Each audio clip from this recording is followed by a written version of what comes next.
সকলো চিন্থনবাসী ৰাইজ আৰু কাৰ্বি আংলং ৰাইজলৈ মোৰ নমস্কাৰ।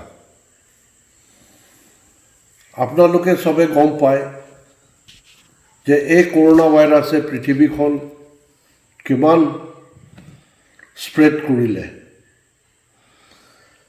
প্ৰায় 6 লাখ ওপৰ পজিটিভ হ'ল।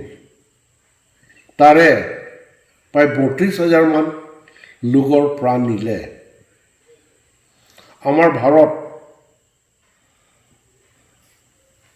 প্ৰায় 1000 ওপৰত পজিটিভ কেছ ওলাল। তাৰে প্ৰায় 25জন মান লোক মৰিলেও। আমাৰ অসমখনত এতিয়ালৈকে পজিটিভ কেছ ওলা নাই। তথাপিও আমি সজাগ হ'ব লাগিব। সেইটো কাৰণে আমি কেইটামান নিয়ম মানি চলিব লাগিব।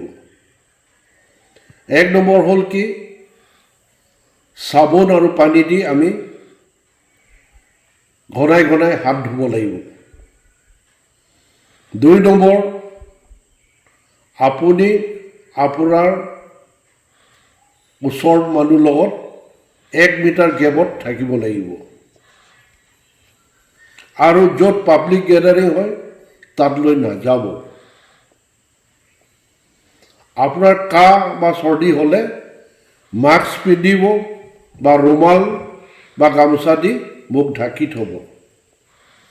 আপোনাৰ কাহ চৰ্দি জ্বৰ হ'লে ওচৰৰ মেডিকেল বা ডক্টৰৰ কণ্টেক্ট কৰিব।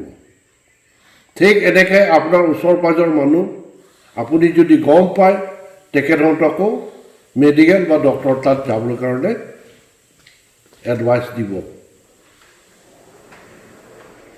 আৰু চৰকাৰৰ নিৰ্দেশ, হেল্থ ডিপাৰ্টমেণ্টৰ নিৰ্দেশ আমি মানি চলিব লাগিব।